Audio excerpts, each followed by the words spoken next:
¿Existe Dios? Si Dios existe, ¿crees que se interesa por los seres que viajan por el espacio a bordo de este pequeño planeta azul? ¿O es más bien un terrateniente ausente que puso al planeta a girar hace muchísimo tiempo y luego se olvidó de nosotros? Hoy vamos a considerar un antiguo libro que nos proporciona evidencias sorprendentes de la existencia de Dios. Y nos prueba que no solo se acuerda de nosotros, sino que su mano está conduciendo los destinos de la historia hacia un increíble acontecimiento final. Puedes ir a buscar tu Biblia para acompañar la lectura y regreso en unos instantes.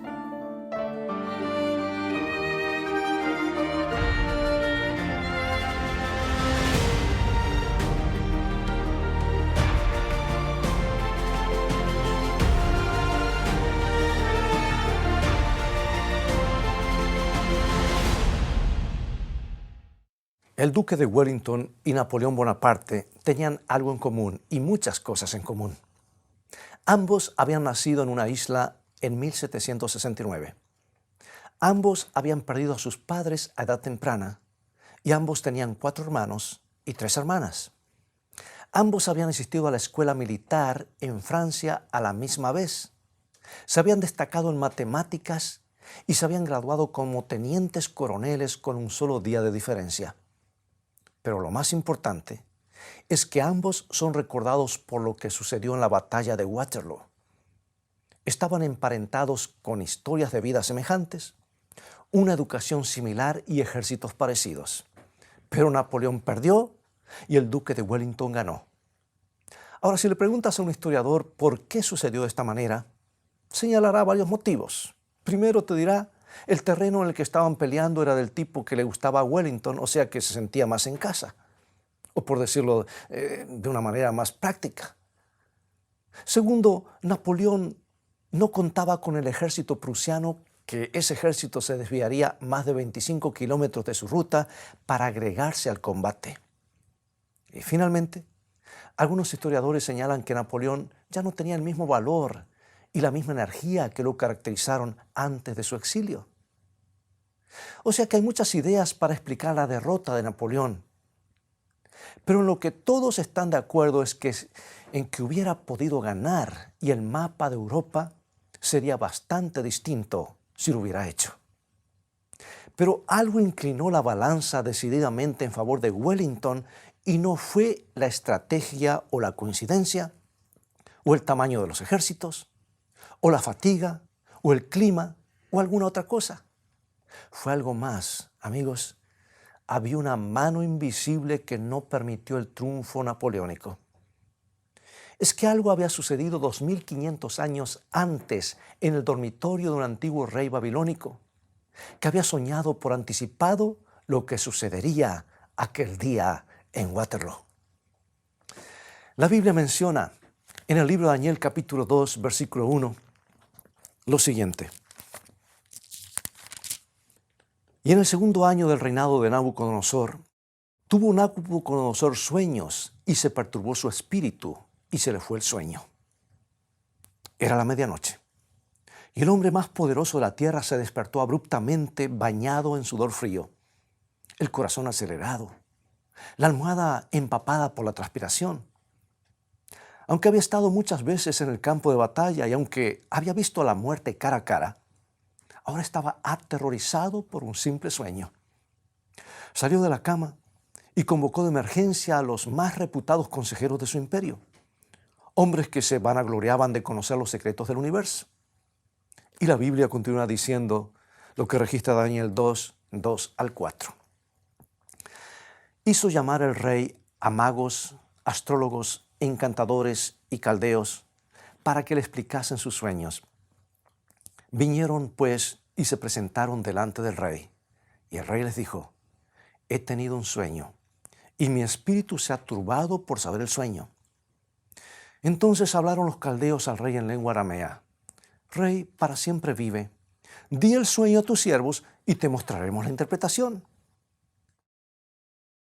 No hay problema, le dijeron, cuéntanos el sueño y te diremos el significado. Y mientras los astrólogos y magos desplegaban sus cartas y libros de interpretación, el rey olió algo raro. Tuvo la desagradable sensación de que los hombres que guiaban los destinos de su reino no sabían muy bien de qué estaban hablando. Entonces se negó a contarles el sueño y les dijo que lo adivinaran. Si son lo que dicen ser, les dijo, deberían adivinar el sueño y la interpretación. Y si no pueden, voy a matarlos uno por uno. Un escalofrío debe haber recorrido sus espaldas, porque en lo íntimo de sus corazones sabían que sus libros y sus diagramas serían incapaces de ayudarlos. Nadie podía ingresar dentro de la mente del rey para extraer la información que necesitaba. Así que les pidieron un poco más de tiempo, pero Nabucodonosor fue duro. Me han estado mintiendo durante años, ¿verdad? Mi decisión es definitiva. O me dicen lo que he soñado y me dan el significado, o van a morir todos.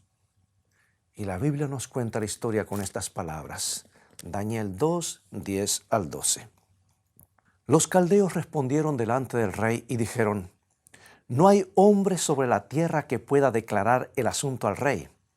Además de esto, ningún rey, príncipe ni señor preguntó cosa semejante a ningún mago, ni astrólogo, ni caldeo. Porque el asunto que el rey demanda es difícil y no hay quien lo pueda declarar al rey, salvo los dioses cuya morada no es con la carne. Por esto el rey, con ira y con gran enojo, mandó que matasen a todos los sabios de Babilonia. Ahora me resulta interesante que cuando había sucedido algo importante que habría de cambiar el curso de la historia para siempre, resulta que los adivinos y los astrólogos no supieron nada al respecto. Y aunque la programación nocturna de la televisión está llena de hotlines con adivinos, cartas astrales, créeme, amigo y amiga, que esas personas tampoco tienen idea de lo que va a suceder. Porque cuando Dios tiene algo importante que decirnos, no utiliza las cartas del tarot, ni las cartas astrales, ni las bolas de cristal, ni las hojas de té. Él se manifiesta y lo dice. Y aquí está. Veamos cómo funciona. El segundo capítulo de Daniel nos dice que como los así llamados sabios no pudieron hacerlo, Nabucodonosor hizo una redada para prenderlos y ejecutarlos. Y cuando sus enviados estaban recorriendo el reino para hallar a todos los caldeos, golpearon a la puerta de un hebreo cautivo llamado Daniel, quien era considerado sabio por su sangre real, su gran inteligencia y su vida piadosa. Pero Daniel no era como los caldeos. En realidad era un profeta genuino, un verdadero mensajero de Dios. Llévenme ante el rey, les dijo, y así lo hicieron. Y esto es lo que nos dice Daniel 2:16. Y Daniel entró y pidió al rey que le diese tiempo y que él mostraría la interpretación al rey. Bueno, por alguna razón, el rey confiaba en Daniel. Quizá porque le había demostrado su valía en el pasado. Entonces concedió el tiempo que Daniel le pedía. Y Daniel regresó donde estaban sus amigos, Sadrac, Mesac y Abednego. Se arrodillaron para orar pidiendo respuestas, porque sabían que estaban ante algo muy importante y Dios habría de revelárselos. Y esto es lo que sucedió. Al día siguiente llevaron a Daniel ante el rey, y nos dice Daniel 2, 27 y 28. Daniel respondió delante del rey diciendo, el misterio que el rey demanda ni sabios, ni astrólogos, ni magos, ni adivinos lo pueden revelar al rey. Pero hay un Dios en los cielos, el cual revela los misterios, y él ha hecho saber al rey Nabucodonosor lo que ha de acontecer en los postreros días. He aquí tu sueño y las visiones que has tenido en tu cama. Nabucodonosor le dijo a Daniel, tus sabios no pudieron decirte el sueño y honestamente yo tampoco puedo. No puedo recibir el crédito por lo que voy a decirte, pero hay un Dios en el cielo que conoce todo y está en el control de todas las cosas y Él me ha mostrado tu sueño. Está relacionado con los últimos días del planeta. Esto es lo que tú soñaste. Y a partir de ese momento, Daniel le cuenta al rey algo que ha cambiado el curso de la historia del mundo. Ha afectado la forma en la que vivimos hoy. En realidad, es el verdadero motivo de la derrota de Napoleón en Waterloo. Este es el relato del sueño del rey tal como lo relata la Biblia. Es un sueño largo, pero permíteme leerlo directamente de Daniel 2, comenzando con el versículo 31. Tú, oh rey, veías y aquí una gran imagen. Esta imagen, que era muy grande y cuya gloria era muy sublime, estaba en pie delante de ti y su aspecto era terrible. La cabeza de esta imagen era de oro fino, su pecho y sus brazos de plata, su vientre y sus muslos de bronce, sus piernas de hierro, sus pies en parte de hierro y en parte de barro cocido. Estabas mirando hasta que una piedra fue cortada, no con mano, e hirió a la imagen en sus pies de hierro y de barro cocido y los desmenuzó.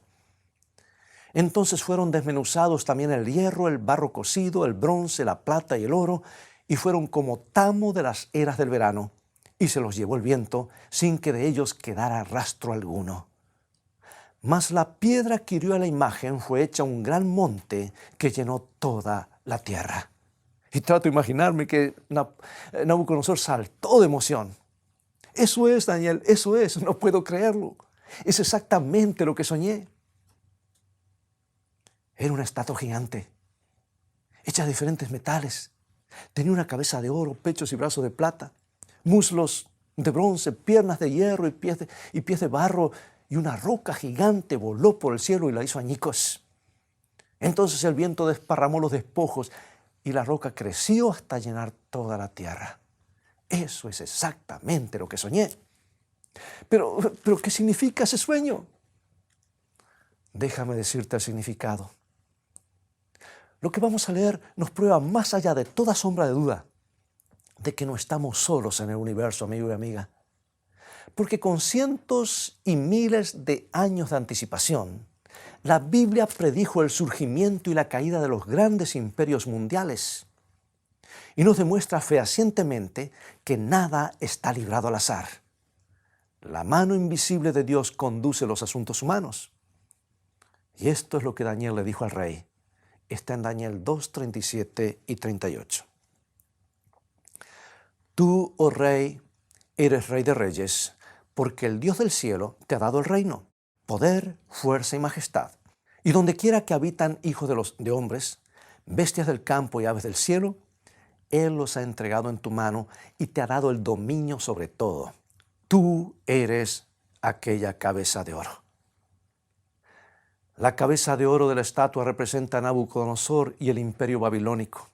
Fue el más grande de los imperios, el más decadente, literalmente bañado en lujos y en oro.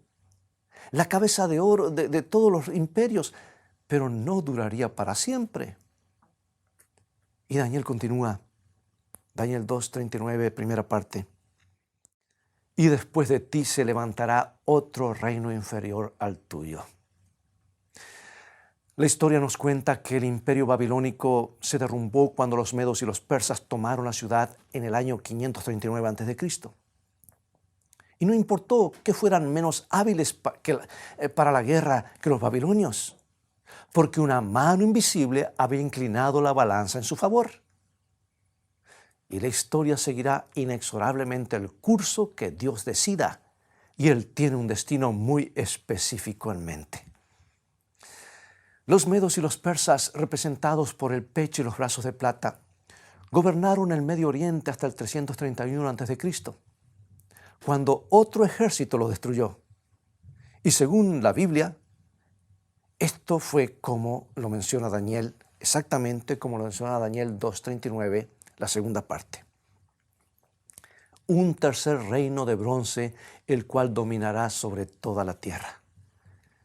Y el tercer reino, representado por el vientre y los muslos de bronce, fue el imperio griego de Alejandro el Grande, greco-macedónico, uno de los más grandes genios militares de todos los tiempos. Alejandro fue capaz de conquistar a pie a 20 millones de personas y más de 3 millones de kilómetros cuadrados en casi 4 años, y solo tenía 32 años de edad. Nada podía detenerlo, nadie podía detenerlo, porque la mano invisible de Dios le permitía vencer. Pero también el imperio de Alejandro llegó a su fin en el 168 a.C. Y fue cuando el cuarto imperio lo destruyó, tal como había predicho la Biblia en Daniel 2:40. Y el cuarto reino será fuerte como hierro, y como el hierro desmenuza y rompe todas las cosas, desmenuzará y quebrantará todo. Ahora, si recuerdas las clases de historia de la escuela primaria, secundaria y aún la carrera universitaria, sabrás cuál fue el imperio que humilló a los macedónicos. Fueron los romanos, el mismo imperio que gobernaba el mundo cuando Jesús nació. Fueron más feroces que cualquier ejército que el mundo hubiera conocido en la antigüedad, y pisotearon literalmente toda Europa y el Oriente Medio, sojuzgando a todo lo que hallaban a su paso. El famoso historiador Edward Gibbon, en su libro Decadencia y caída del Imperio Romano, lo describió sorprendentemente con estas palabras. Escucha. Y las imágenes de oro, plata o bronce que podrían servir para representar las naciones y sus reyes fueron quebradas una tras otra por la férrea monarquía de Roma. Esto suena como si Gibbon estuviera familiarizado con la Biblia, porque así es como Dios había dicho que iba a suceder, hasta con las mismas expresiones. Sí, la cabeza de oro fue Babilonia, el pecho y los brazos de plata fue Medo-Persia, el vientre y los muslos de bronce fue Grecia, y el imperio romano, las piernas de hierro que eclipsaron a todos los anteriores.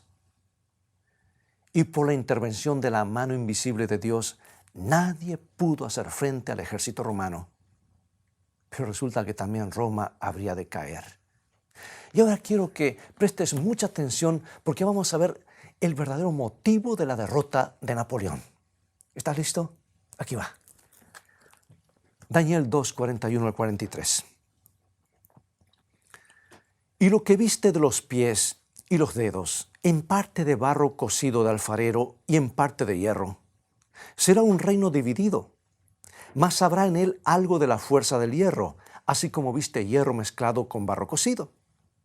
Y por ser los dedos de los pies en parte de hierro y en parte de barro cocido, el reino será en parte fuerte y en parte frágil. Así como viste el hierro mezclado con barro, se mezclarán por medio de alianzas humanas, pero no se unirán el uno con el otro, como el hierro no se mezcla con el barro. Daniel le dijo al rey con más de 1000 años de anticipación que el imperio romano de Occidente sucumbiría y será dividido en 10 partes como los 10 dedos de los pies. Y amigos, sucedió exactamente como Dios lo había predicho, porque las tribus bárbaras pusieron a Roma de rodillas en el 476 después de Cristo. Y el imperio de Occidente se dividió en 10 partes. No 9, ni 11, sino 10. Y esas tribus bárbaras, al menos las que han sobrevivido, se convirtieron en las actuales naciones de la Europa occidental de hoy. Todo sucedió exactamente de la manera en la que Dios había predicho. Y además la Biblia nos dice que, aunque tratarían de hacerlo de muchas maneras, esas 10 tribus no se unirían unas con otras, porque la mano invisible de Dios ha inclinado la balanza contra todos los que han tratado de reunir las piezas del Imperio Romano de Occidente. Dice, no se unirán el uno con el otro, no se pegarán. Y Dios no va a modificar su manera de pensar, créeme. Ese es el motivo por el que todo intento, todo experimento por unir a Europa Occidental ha fracasado miserablemente. Las familias reales trataron de lograrlo por medio de alianzas matrimoniales, pero no funcionó. Por ejemplo, el rey guerrero Carlos V casi lo logró. Pero cuando acababa de unir a Europa, estalló la revolución que lo forzó a abdicar del trono. Luis XIV, el rey Sol, así llamado, trató de unir a Europa, pero otros países lucharon para evitarlo y murieron tantos de los más altos y fuertes hombres de Francia que algunos estiman que el día de hoy el varón promedio francés es aún 3 centímetros más bajo de lo que podrían haber sido. Entonces llegó Napoleón. Era tan arrogante que en 1804 se coronó como emperador a sí mismo. La historia cuenta que cuando llegó el instante en el que el Papa debía colocarle la corona, Napoleón se la quitó de las manos y se las puso él mismo. Pensaba que nadie ni nada podía detenerlo, pero olvidó un detalle. La mano invisible de Dios que había dicho, no se unirán el uno con el otro. Por eso, en 1812, Napoleón avanzó sobre Rusia y Dios inclinó el platillo de la balanza en su contra. Nada tuvo que ver el poder militar de los rusos. Todo se debió a la intervención divina. Resulta que comenzó a nevar. Y de los más de 600.000 soldados franceses que habían invadido Rusia, solo 500.000 regresaron a su hogar. Y a pesar de esa aplastante derrota, y después de un humillante exilio, Napoleón se fue a Waterloo y perdió, porque Dios había dicho que nadie volvería a unir al Imperio Romano Occidente. Todos los que han tratado de hacerlo fracasaron. Ahí tienes el Kaiser Guillermo, fracasó, aunque es probable que hubiera podido hacerlo. Hitler casi lo logró, pero fracasó. Y aunque en 1942 daba toda la impresión de que triunfaría, y eso es lo que indicaban, parecía todo indicar eso, todos fracasaron porque Dios había dicho, no se unirán el uno con el otro. Y nada hará cambiar a la mano invisible de Dios. El Imperio Romano de Occidente no volverá a unirse. Y la comunidad europea, comunidad económica, la Unión Europea, como consideramos, desde su comienzo ha tenido problemas. Porque una nación no cumple con sus compromisos o porque le falla el equilibrio de su presupuesto. ¿Sabes? Por más que traten de hacerlo, nunca volverán a unir al Imperio Romano de Occidente bajo un solo gobernante o un solo rey. No sucederá porque Dios dijo, no se unirán el uno con el otro. Las naciones de Europa estarán divididas hasta que la roca del sueño de Nabucodonosor venga y desmenuce a los reinos de la tierra. Daniel 2:44 nos dice, y en los días de estos reyes, el Dios del cielo levantará un reino que no será jamás destruido, ni será el reino dejado a otro pueblo, desmenuzará y consumirá todos estos reinos, pero Él permanecerá para siempre. Nabucodonosor, dijo Daniel, ¿quieres ver lo que va a suceder? Un día tu imperio babilónico va a colapsar y después vendrán otros 3 imperios. Y el último de esos imperios estará dividido por algún tiempo y finalmente Dios mismo establecerá un reino que durará para siempre. Tú y yo, querido amigo y amiga, estamos viviendo en el tiempo de los dedos de la estatua. Y el siguiente acontecimiento que narra la profecía es el establecimiento del reino de Dios. Y esto sucederá cuando Jesucristo regrese. Dice Jesús en San Mateo capítulo 25, versículo 31. Cuando el Hijo del Hombre venga en su gloria y todos los santos ángeles con él, entonces se sentará en su trono de gloria. Sí, 4 imperios mundiales, cada uno de ellos ya ha surgido y ha desaparecido. Entonces el Imperio Romano Occidental, un imperio dividido, que aún continúa hasta nuestros días, los países divididos de Europa. Amigo mío, tú y yo estamos viviendo bajo los últimos gobernantes humanos que se describen en el capítulo 2 de Daniel. El siguiente acontecimiento será la venida de Jesús. Oh, la roca de los siglos, la piedra angular que los constructores rechazaron, llenará este planeta con su gloria y establecerá su propio reino. Déjame hacerte una pregunta. ¿No somos más que una mancha insignificante en el universo? De ninguna manera. Dios mismo mudará al planeta Tierra, porque dice Apocalipsis capítulo 21, versículo 3, mira cómo terminan las cosas. Y oí una gran voz del cielo que decía, he aquí el tabernáculo, o sea, la morada de Dios con los hombres, y Él morará con ellos, y ellos serán su pueblo, y Dios mismo estará con ellos como su Dios. Ya casi es el fin. Y si eres de los que se han estado angustiando por los últimos acontecimientos mundiales, deja de preocuparte, porque la mano invisible de Dios aún está en acción. No importa lo que suceda, nada detendrá el regreso de Jesucristo. Él va a establecer su reino y tú puedes tener parte en el mismo. Cuando sales de vacaciones, cuando salen, todos los niños hacen la misma pregunta. Tal vez tus niños te lo preguntaron, ¿verdad? Y la pregunta es, ¿falta mucho para llegar? Mis padres me decían que buscara determinadas señales. ¿Sabes? Los hijos de Dios también quieren saber, ¿falta mucho para llegar? Y Dios en su amor nos dio las grandes señales de la historia para que lo sepamos. Por eso, al comprender que estamos a punto de llegar, permíteme que te haga una pregunta. ¿Has arreglado tus cosas con Dios? Puedes que te hayas preguntado por qué Dios habría de molestarse con un pequeño planeta cargado de pecado como el nuestro. No olvides que Él ha hecho una tremenda inversión en la humanidad.